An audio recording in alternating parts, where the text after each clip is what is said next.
Hello, good evening friends. Education 95 के YouTube channel में आपका स्वागत है। और जैसा कि आपको पता होगा, हम मुगल डेंसिटी के बारे में पढ़ाई कर रहे हैं और हम बाबर और हुमायूं के चैप्टर को अच्छे तरीके से कवर कर चुके हैं। उसी कड़ी में आज हम शेर शाह सूरी के विषय को अच्छी तरीके से कवर करने वाले हैं। तो चलिए स्टार्ट करते हैं। देखिए, शेर शाह सूरी का नाम मेरे दोस्तों ऐवे नहीं पड़ गया, शेर शाह, है ना। उसने अपने जीवन काल में बहुत ही महान काम किए हैं। एक अफगानी सरदार होने के नाते उसने अपने जीवन काल में इतने काम किए हैं कि उतना काम कोई भी अफगानी सरदार नहीं कर पाया है, इसलिए उसका नाम शेर शाह पड़ा। ठीक है। अब उसके जन्म की बात की जाए तो जन्म उसका हुआ था 1472 में। 1472 में उसका जन्म हुआ। कहाँ? होशियारपुर बैजूबाड़ा में। होशियारपुर बैजूबाड़ा में। और उसके पिताजी का नाम था हसन खां। अब अगर शेर शाह के बचपन की नाम की बात की जाए तो उसके बचपन का नाम था फरीद।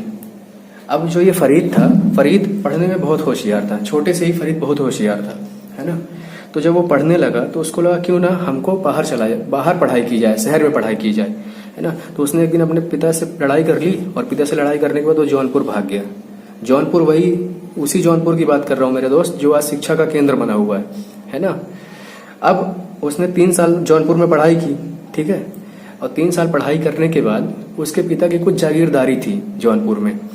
तो जौनपुर, उस जागीरदारी को देखने वाले था व्यक्ति जमाल खां। तो उसने अपने उस पिता के मालिक को बहुत प्रभावित कर दिया, है ना, अपने काम काज से भी और अपनी पढ़ाई से भी। और प्रभावित करने के बाद पिता की जागीर की देखभाल करने लगा। कहाँ पे? जौनपुर में। ठीक है। अब उसको लगा कि मैं ये जागीर तो देख ही रहा हूँ, एक काम करता हूँ और कुछ क्षेत्र अपन देखते हैं, और कुछ क्षेत्र को देखते हैं, है ना। तो दक्षिण के सूबेदार थे कौन? बहार खां लोहानी।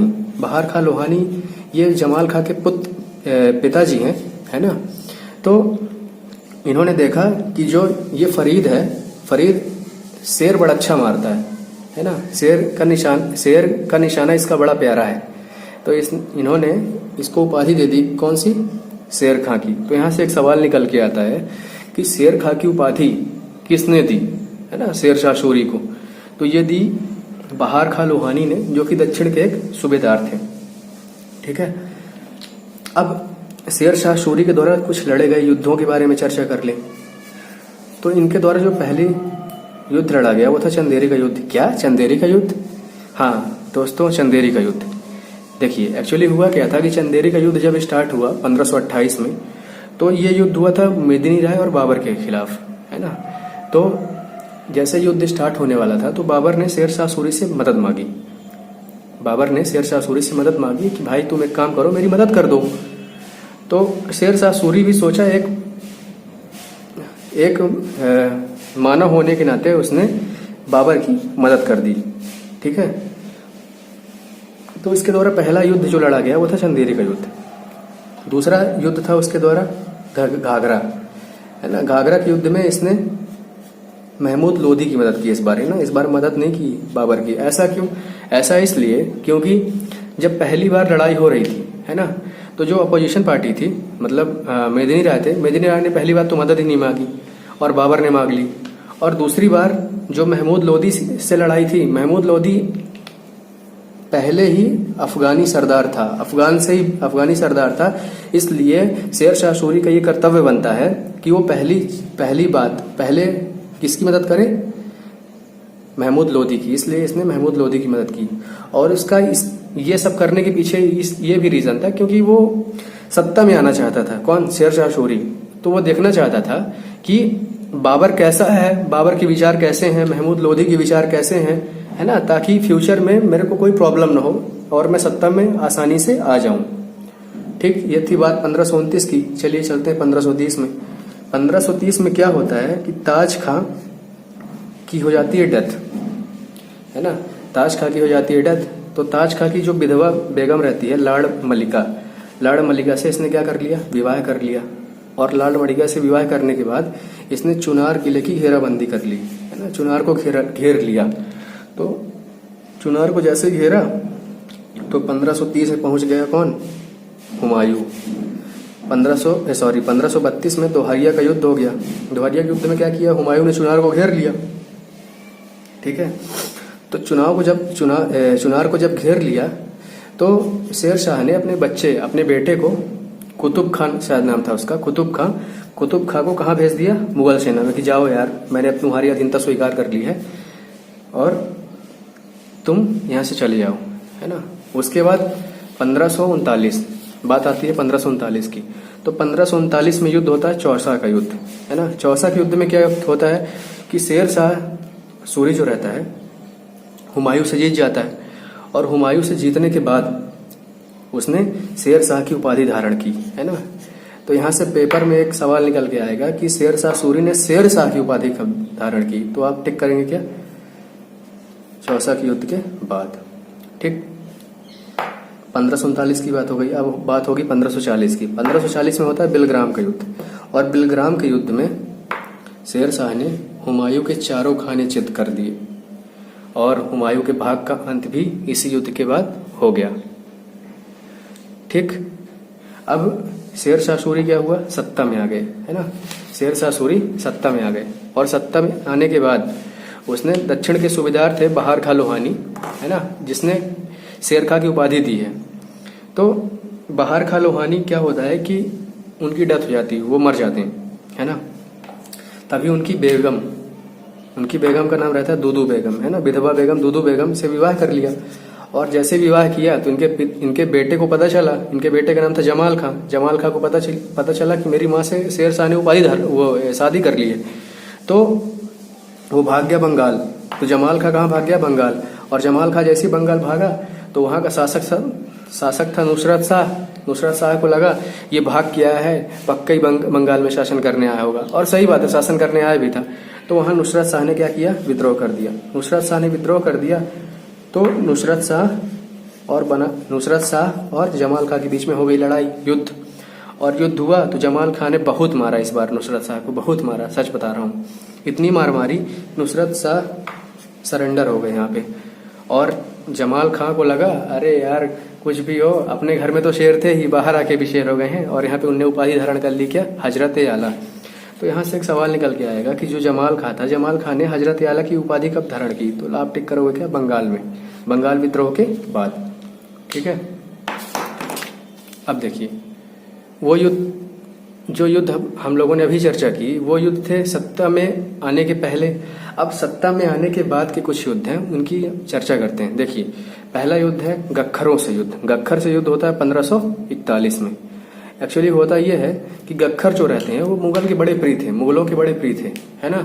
तो जो शेर शाह सूरी था उसको डर लगा रहता था कि जो उत्तर पश्चिमी क्षेत्र है, जैसे ये वाला क्षेत्र है ना, उत्तर पश्चिमी क्षेत्र से ये लोग आके कहीं रोहतासगढ़ के किले में ना आ जाएं, है ना।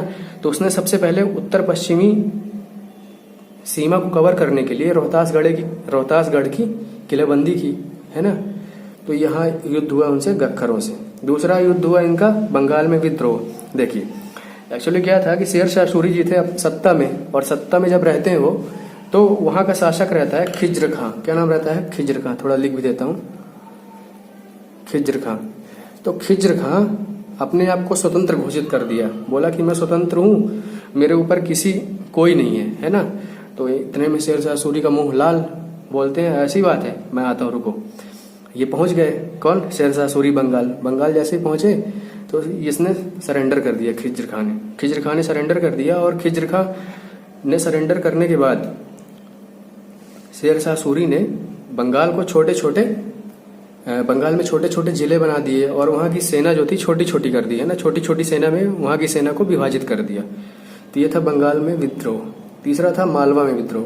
मालवा में एक्चुअली ये हुआ था कि मालवा का जो शासक था उसकी हो गई थी डेथ, और जब डेथ हो गई वहां के शासक की, तो वहां एक व्यक्ति था मल्लूखा कादिर शाह, वो सत्ता में आ जाता है ना। और सत्ता में आ जाता है और बोलता है अब मैं ही यहाँ का राजा हूँ, कोई दूसरा राजा नहीं है। और ये बात पता चलती है किसको? शेर शाह सूरी को। शेर शाह सूरी को जैसे ही पता चलती है, बोलता है अरे भाई मैं बना रहा हूँ और तुम बिगाड़ रहे हो, चलो मैं आता हूँ वहां पे। और जैसे ही वो जाते हैं यहाँ से, तो मालवा में भी कादिर शाह जी सरेंडर कर देते हैं। तो ये मालवा का विद्रोह भी खत्म। अब ये मालवा पड़ता है, और मालवा से वो लौट ही रहे थे कहाँ पे? ग्वालियर की साइड लौट रहे थे। तो ग्वालियर में भी एक विद्रोह था, छोटा ही विद्रोह था, ज्यादा बड़ा नहीं था। एक्चुअली होता यह कि जब लौट रहे थे तो उन्होंने सोचा क्यों ना ग्वालियर को भी देख लिया जाए। तो ग्वालियर में राजा रहता है उस समय कौन, पूरनमल, है ना। तो पूरनमल जो शासक रहता है, पूरनमल शासक सरेंडर नहीं करता, वो शाम को पहुंचते हैं शेरशाह सूरी, और शेरशाह सूरी शाम को जैसे ही पहुंचते हैं तो पूरनमल वहां से भाग के कहाँ जाता है, रायसेन। रायसेन भाग जाता है, तो ग्वालियर की भी उनकी जीत हो गई। ये बात है 1542 की। अब बोलते हैं पूरनमल भागा कहाँ, ये पता करो। तो उनको पता चलता है कि पूरनमल भागा है रायसेन में। इनको जीतना कहीं ना कहीं आसान हो गया, क्योंकि पहले से ही डरा हुआ है पूरनमल। तो रायसेन पहुंचते हैं। अब रायसेन में होता यह है कि रायसेन की जनता जो है मुस्लिम और शासक हिंदू। तो इन्होंने क्या, छल कपट ही बोलूंगा मैं, है ना। इन्होंने क्या किया कि जो वहां की जनता थी, जनता को भड़का कर शासक पूरनमल की हत्या करवा दी, है ना, और रायसेन को भी जीत लिया। तो ये रायसेन की जीत हो गई इनकी। अब इनका एक अंतिम अभियान था, वो था कालिंजर का अभियान। ये बात है 1545 की, है ना। होता यह है कि शासक रहता है कीरत सिंह, कालिंजर का शासक रहता है कीरत सिंह। और इसने क्या किया कि कहा, कीरत सिंह को कहा कि जो रीवा का राजा है, रीवा, आप कमेंट बॉक्स में कमेंट करके बताएंगे कि रीवा को और किस नाम से जानते हैं, है ना। तो शेर शाह ने कहा कीरत सिंह से कि जो रीवा का राजा है बीरभान सिंह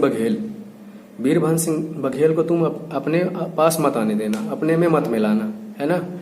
तो कीरत सिंह भी बोल देते हैं कि ठीक है साहब, नहीं मिलाएंगे, है ना।